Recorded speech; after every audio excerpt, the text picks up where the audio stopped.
নমস্কার, তোমাদের সকলের প্রিয় পাঠশালায় আরো একটি নতুন ক্লাস নিয়ে হাজির হলাম তোমাদের সামনে। আজকে আমি তোমাদের সাথে আলোচনা করবো ক্লাস 3 থার্ড ইউনিট টেস্ট অর্থাৎ তোমাদের ফাইনাল এক্সাম 2025 রায়মার্টিন কোয়েশ্চেন ব্যাংকের বাংলা দ্বিতীয় স্কুলটির প্রশ্ন উত্তর।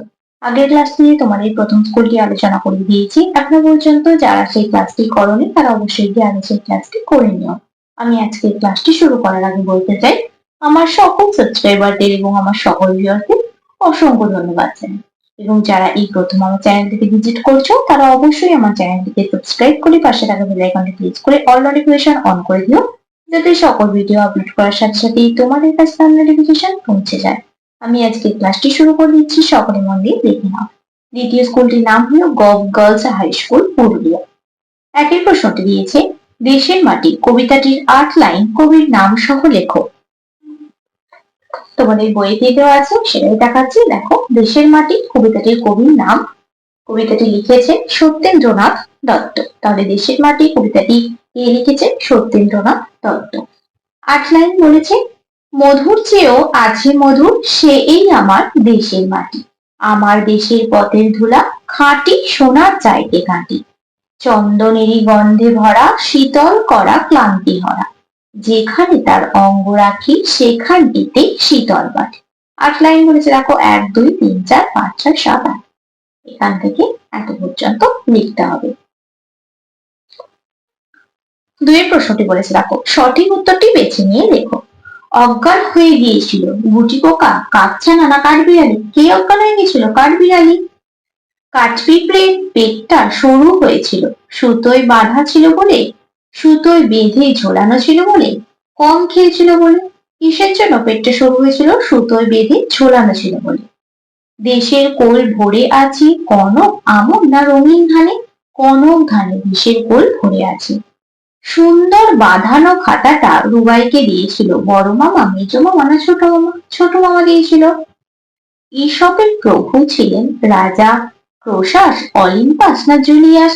ঈশপের প্রভু ছিলেন রাজা ক্রোশাস।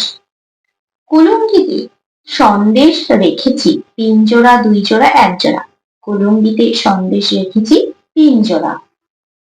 তিনি প্রশ্নটি বলছে শব্দার্থ লেখো। পিনপিনে, পিনপিনে শব্দের অর্থ কি? পাতলা। প্রথম স্কুলটাতেই করে দিলাম। কল্পলোক, কল্পলোক শব্দের অর্থ কি? কল্পনার পৃথিবী, কল্পনার পৃথিবী। অন্নপানি শব্দের অর্থ কি? খাবার ও জল।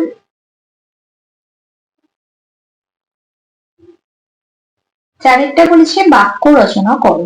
বন জঙ্গল, বন জঙ্গলে অনেক পশু থাকে। এখানে তোমরা অন্য বাক্য রচনা লিখতে পারো। পাহাড়, আমি পাহাড়ে বেড়াতে গিয়েছিলাম।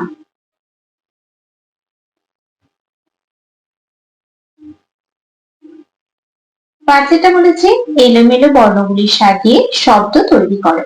এটার সাথে দিলে কি হবে? আলো আঁধারি, আলো আঁধারি। এটার সাথে দিতে হবে আলমারি।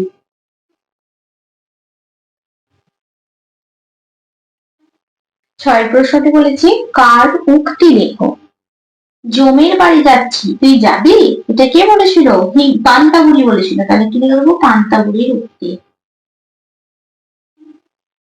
পান্তাবুড়ির উক্তি।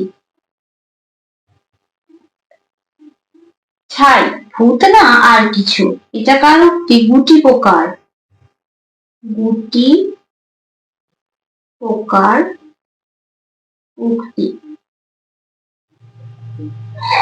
ও বুড়ি তোর চোর ধরেছি, এটা কার উক্তি? কুমিরে, কুমির করেছিল। ও বুড়ি তোর চোর ধরেছি, কুমিরের উক্তি। কই মামা কি এনেছো দাও না, এটা কে বলেছিল? হিংসুটি, হিংসুটির উক্তি, হিংসুটির উক্তি। 7টা বলেছে একটি বাক্যে উত্তর দাও। নীলমহল শব্দটির অর্থ কি? নীলমহল শব্দটির অর্থ হলো ঘুমের প্রাসাদ। আমি শুধুমাত্র উত্তরটা লিখে দিচ্ছি, ঘুমের প্রাসাদ। নীলমহল শব্দটির অর্থ হলো ঘুমের প্রাসাদ। ঝুড়ো মাটির ভিতর কিসের বাসা ছিল? ঝুড়ো মাটির ভিতর ছোট পাখির বাসা ছিল। ছোট পাখির বাসা। কি সুন্দর পুতুল। পুতুলটি কোথায় রাখা ছিল? পুতুলটি আলমারিতে রাখা ছিল। আলমারিতে। পুতুলটি আলমারিতে রাখা ছিল। খাঁটি সোনার চাইতে খাঁটি কি? আমার দেশের পথের ধুলা খাঁটি সোনার চাইতে খাঁটি। আমার দেশের পথের ধুলা খাঁটি সোনার চাইতে খাঁটি। এরই মধ্যে মিছে কিন্তু। কি নিচে হবার কথা বলা হয়েছে? এরই মধ্যে নিচে কিন্তু।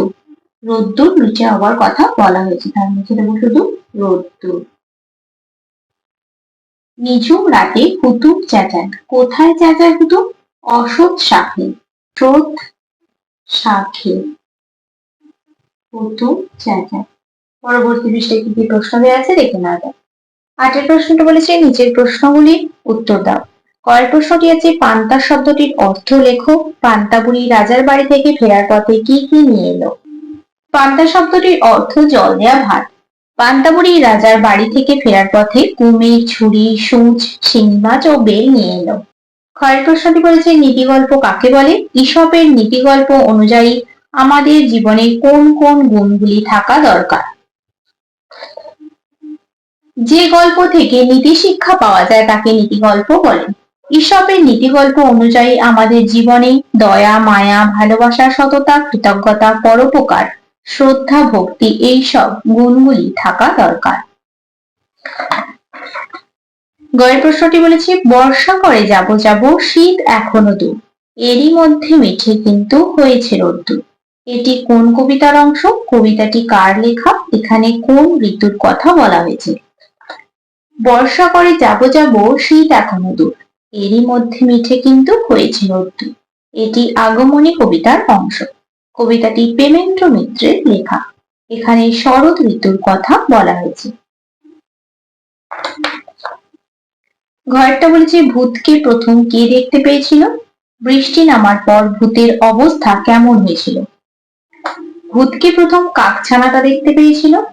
বৃষ্টিতে ভিজে ভূতের চোখ দিয়ে, নাক দিয়ে, মুখ দিয়ে জলে গোলা রং বেরিয়ে এসেছিল এবং শেষে মনে হলো এটা একটা খবরের কাগজ, কে যেন তাতে ভূত এঁকেছে। 9 প্রশ্ন বলেছে 8-10টি বাক্যে লেখো যে কোনো একটি। শরৎকাল আর তোমাদের বিজ্ঞানের শরৎকালটা আগের স্কুলটিতেই তোমাদের বলে দিলাম, দেখো আবারও বলে দিচ্ছি। শরৎ বাংলার তৃতীয় ঋতু। শরৎ আসে বর্ষার পরে, থাকে 2 মাস, ভাদ্র ও আশ্বিন। শরৎকালকে বলা হয় ঋতুর রানী। এই ঋতুতে প্রকৃতি হয়ে ওঠে অপরূপা। আকাশে বর্ষার কালো মেঘ আর দেখা যায় না, তার বদলে নীল আকাশের বুকে মাঝে মাঝে টুকরো টুকরো সাদা মেঘ পেঁচা তুলোর মতো ভেসে বেড়ায়। হঠাৎ একটু বৃষ্টি হয়ে যায়, কিন্তু বৃষ্টি থামার সঙ্গে সঙ্গে আবার রোদ উঠে যায়। শরৎকালে চাষের জমি সবুজ হয়ে ওঠে, জলে ভরে থাকে পুকুর, নদী, খালবিল। জলে নানা ফুল ফুটে ওঠে এই সময়। এই সময় দেখা যায় কাশফুলের মেলা, আর এই সময়ই ফোটে শিউলি ফুল। থাকে সে সারা রাত, ভোর হলেই ঝরে পড়ে। রাতে সবুজ গাছে জ্যোৎস্না পড়ে অপূর্ব দেখায়। ভোরে দেখা যায় সবুজ গাছে শিশির জমেছে, তার উপর সূর্যের আলো পড়ে ভীষণ সুন্দর দেখায় তখন। এই সময় আবহাওয়া থাকে আরামদায়ক, না গরম না ঠান্ডা। কেয়া, শেফালি, পদ্ম শরৎকালের ফুল। এই শরৎকালে হয় বাঙালির শ্রেষ্ঠ উৎসব শারদীয়া দুর্গাপূজা। দুর্গাপূজার 4টি দিন গরিব বড়লোক সবাই আনন্দে মেতে ওঠে। তারপরে ঘরে ঘরে হয় লক্ষ্মী পূজা। সকলের খুশির আর সীমা থাকে না, কিন্তু কোনো কোনো সময়ে আশ্বিন মাসে প্রচন্ড ঝড় হয়, তাতে নষ্ট হয় ফসল, গাছপালা, ঘরবাড়ি ভেঙে পড়ে। মানুষ, পশু পাখি প্রাণ যায়, সম্পত্তির ক্ষতি হয়। এছাড়া এই সময় মানুষের হঠাৎ করে ঠান্ডা লেগে যাওয়া, সর্দি, কাশি, ইনফ্লুয়েঞ্জা, নিউমোনিয়া এই সব রোগ দেখা দেয়। একটু সাবধান থাকলে অবশ্য এই সব সমস্যা এড়িয়েও চলা যায়। তারপর বলে দিচ্ছি তোমাদের বিদ্যালয় মানে আমাদের বিদ্যালয় সম্পর্কে। এখানে তোমরা তোমাদের বিদ্যালয় সম্পর্কে লিখবে এবং তোমরা তোমাদের বিদ্যালয়ের নাম লিখবে। আমাদের বিদ্যালয়ের নাম মহামায়া বিদ্যা মন্দির। আমাদের বিদ্যালয়টি আমার খুব প্রিয়। আমি প্রতিদিন সেখানে পড়াশোনা করতে যাই। বিদ্যালয়ে আমি পাই বন্ধুদের ভালোবাসা ও শিক্ষক মহাশয়দের স্নেহ। আমাদের বিদ্যালয়টি বেশ বড়, প্রায় 3 বিঘা জমির উপর বিদ্যালয়টি স্থাপিত। ভেতরে সুন্দর বাগান, স্কুলের চারধারে বিরাট উঁচু প্রাচীর, প্রাচীরের ধারে বড় বড় কৃষ্ণচূড়া ফুলের গাছ। বসন্তকালে তাতে যখন ফুল ফোটে তখন বেশ সুন্দর লাগে। শিক্ষক শিক্ষিকাদের সঙ্গে ছাত্রছাত্রীদের সম্পর্ক বেশ মধুর। প্রত্যেকে খুব যত্ন নিয়ে পড়ান। খেলাধুলার জন্য স্কুলের মাঠ আছে, আমরা সেখানে টিফিনের সময় খেলা করি। বিভিন্ন সময় আমাদের বিদ্যালয়ে নানা সাংস্কৃতিক অনুষ্ঠান হয়। আজকের ক্লাসটি তাহলে আমি এখানে শেষ করছি। খুব তাড়াতাড়ি আরো একটি নতুন ক্লাস নিয়ে হাজির হবো তোমাদের সামনে। যদি তোমাদের আজকের ক্লাসটি ভালো লেগে থাকে তাহলে অবশ্যই লাইক করে দিও এবং বন্ধুদের সাথে শেয়ার করতে কিন্তু একদমই ভুলো না। সকলে সুস্থ থাকবে, স্বাভাবিক থাকবে। সকলকে অসংখ্য ধন্যবাদ জানাই।